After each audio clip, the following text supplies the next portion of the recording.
Les amis, hier nous nous sommes quittés avec une question en suspens. Le sénateur Lindsey Graham est décédé un jour après son retour de Kiev et son bureau s'est contenté d'une phrase laconique. Une maladie brève et soudaine tandis que la famille a demandé de respecter la vie privée. J'ai alors dit que cela n'arrive pas comme ça. On ne nous avait rien dit sur la mort d'une personnalité publique ayant vécu des décennies sous les projecteurs. Et voilà qu'au cours des dernières 24 heures, on nous l'a dit.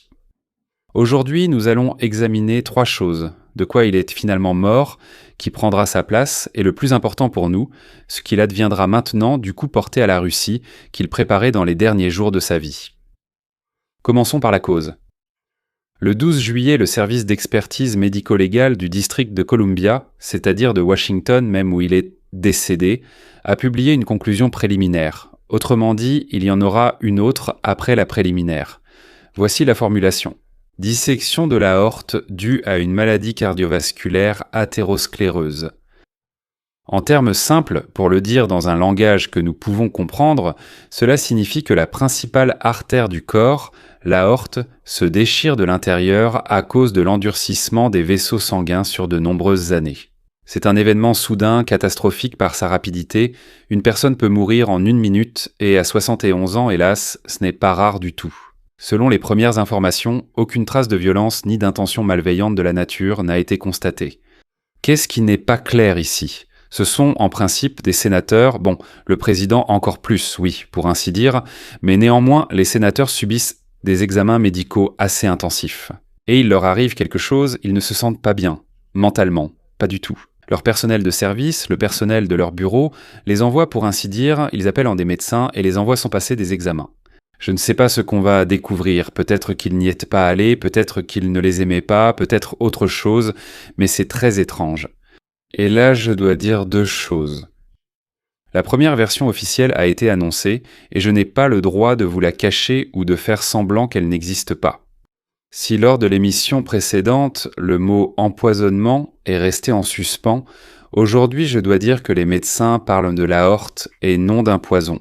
Celui qui veut être honnête doit accepter ce fait nouveau, et non s'accrocher à la supposition d'hier. Deuxièmement. Eh bien, pour être franc, quelque part au fond de nous, chacun de nous ressent confusément que l'on ne nous dit pas toujours tout, ni exactement comme cela se passe réellement. Et ici, il y a un point d'accroche légitime. Même dans le document lui-même, je parle du certificat de décès, encore au statut « en attente ». Donc cette attente, ce n'est pas définitif, c'est préliminaire.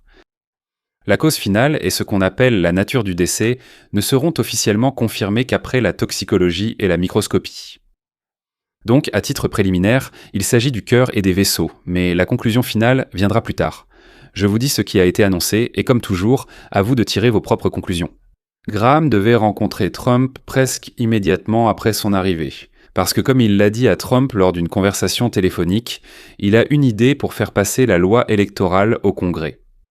Autrement dit, celui que Trump considère comme le plus important, que le Congrès doit approuver et qu'il doit signer.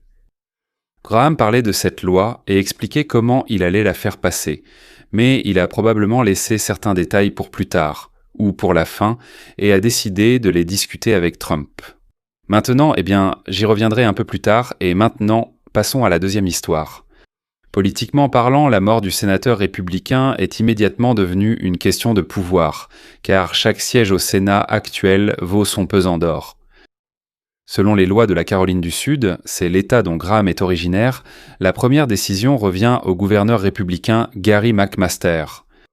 Il nomme un remplaçant temporaire comme sénateur par intérim, et ce sera sûrement un républicain. Donc à 90, disons, à 100%. Bon, on dit que 100% n'existe pas, donc au cas où. Donc l'avantage du parti est rétabli, mais c'est jusqu'au 2 ou 3 janvier, quand le nouveau Sénat, le nouveau Congrès arrive et remplace l'ancien. Maintenant, la procédure accélérée est lancée, la période de nomination des nouveaux candidats au Sénat s'ouvre déjà le 21 juillet, donc voilà, tout à fait. Les primaires républicaines spéciales auront lieu d'ici au 11 août, et s'il y a besoin d'un second tour, ce sera encore 2 semaines plus tard.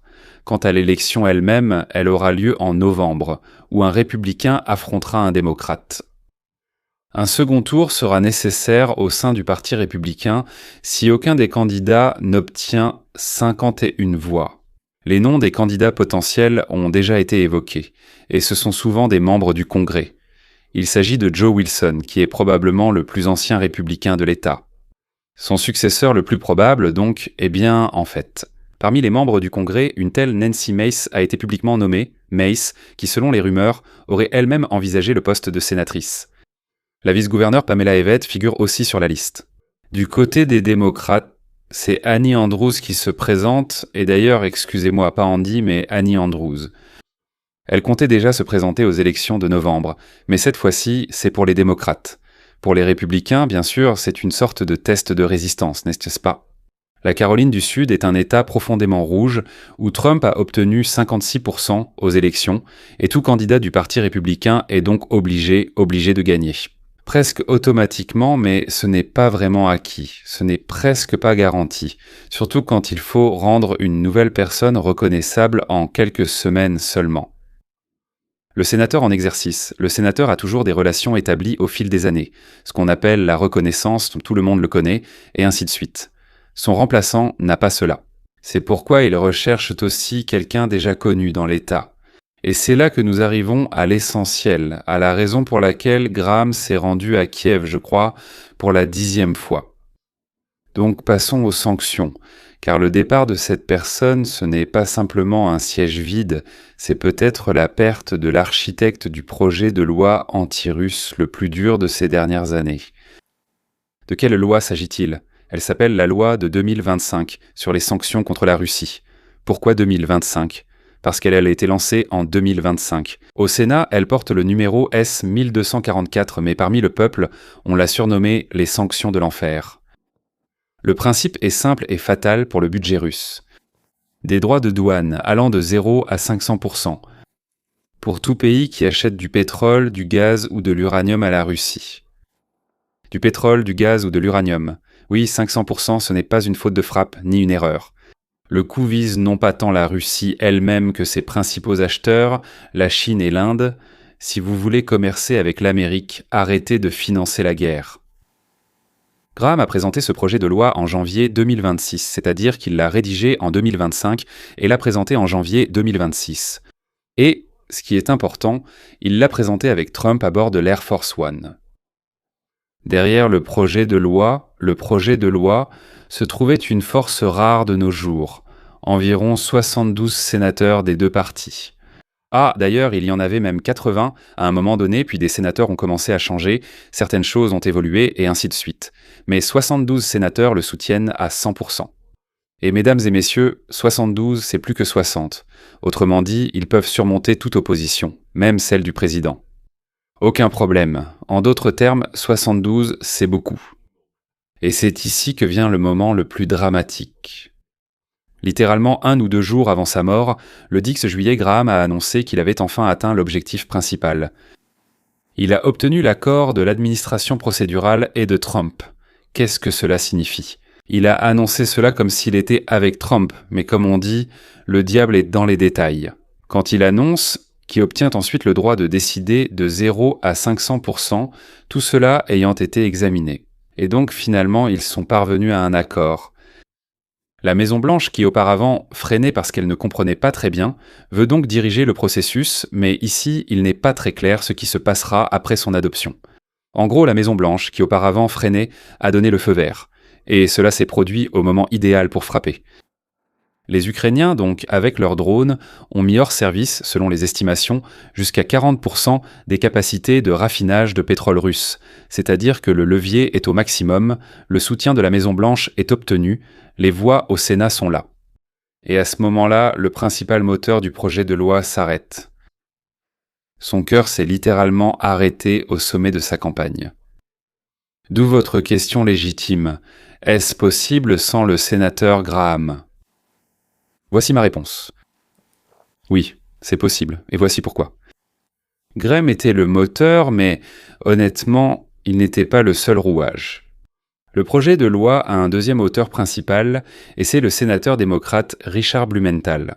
Et justement, ce qu'ils faisaient, eh bien, ils travaillaient beaucoup ensemble, mais le fait qu'ils l'aient de présenter ensemble, l'un démocrate et l'autre républicain, c'est ce qui a rendu ce projet de loi si puissant et populaire.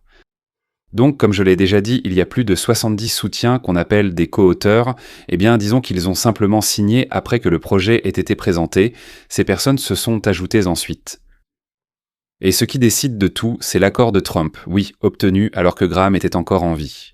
L'architecture juridique est prête, le texte est rédigé, l'accord avec la Maison-Blanche est conclu, les voix sont réunies. Que manque-t-il encore, me demanderez-vous? 2 choses. La première chose, c'est la volonté du leader de la majorité républicaine, John Thune. C'est lui qui gère le temps de séance et décide quand présenter une loi, la soumettre ou non. C'est-à-dire la soumettre au vote et au débat, etc. Ensuite, c'est plus subtil. L'assurance politique, elle fait défaut. Donald Trump a accepté de soutenir la loi à condition qu'il y ait de la flexibilité. Le droit de choisir quand et contre qui appliquer ses droits de douane. Tant que Graham était là, il jouait le faucon, appuyant sur l'accélérateur sans laisser le sujet s'essouffler. Il y a un grand risque que la loi soit adoptée, mais sous une forme édulcorée, en sommeil. Du genre un cadre menaçant sur le papier, appliqué pour ainsi dire, eh bien appliqué seulement quand le président décide de l'appliquer. Un lourd fardeau pèse sur les épaules du président. Non, je ne peux rien faire comme on dit, on me l'a présenté et j'ai été obligé de le signer parce qu'il y avait quand même 72 personnes, parce que comme on dit, même sans moi, si je ne l'avais pas signé, ils auraient à revoter, et voilà, mon veto aurait été rejeté, donc je ne peux rien y faire. Je ne suis pas mauvais, je suis quelqu'un de bien, mais je ne peux rien faire, d'accord? Et l'autre option, c'est quand, disons, les Chinois disent « eh bien ». Donc il y a des négociations, des discussions, et soudain il s'avère que, eh bien, nous avons convenu que cette loi précise n'entrera pas en vigueur. Là, ce qu'on appelle une amère ironie apparaît. Si le projet de loi passe tout de même dans les prochaines semaines, au moment, et je le dis, le moment est parfait, il sera presque certainement présenté comme un hommage à Graham, comme l'accomplissement de sa dernière volonté. La mort de l'architecte pourrait devenir ce coup de pouce émotionnel qui manquait pour que Thune présente la loi à l'Assemblée. C'est ce qu'on appelle, oui, c'est-à-dire, eh bien, la mettre au vote. C'est-à-dire qu'une personne qui n'a pas vécu assez longtemps pour voir sa victoire, à quelques jours près peut l'assurer par ce simple fait, par l'acte de son départ. Pour l'Ukraine, cela signifie que la fenêtre d'opportunité ne s'est pas refermée, elle s'est peut-être même un peu plus ouverte. Dans ces conversations, Graham disait « Nous nous sommes mis d'accord avec la Maison-Blanche sur une version du projet de loi qu'ils soutiennent, ce qui signifie qu'il deviendra une loi. » Et à côté, il formulait ce qu'il appelait sa propre formule pour mettre fin à la guerre. 3 coups de pinceau. Rendre l'Ukraine plus létale, faire en sorte, disons-le ainsi, de faire comprendre à tous ceux qui soutiennent la Russie qu'ils devront en payer le prix. Et d'ailleurs, l'Europe aussi. Et en même temps laisser à Poutine une porte de sortie non humiliante, comme il l'a dit, une façon de sortir de la situation.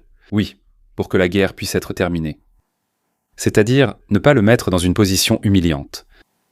Maintenant, comment le monde lui fait ses adieux. Et cela aussi montre l'ampleur du personnage. Trump a écrit brièvement et à sa manière. « Lindsey Graham, tu vas beaucoup nous manquer. » C'est tellement triste. Et il a ajouté que Graham était un véritable patriote américain et qu'il travaillait toujours.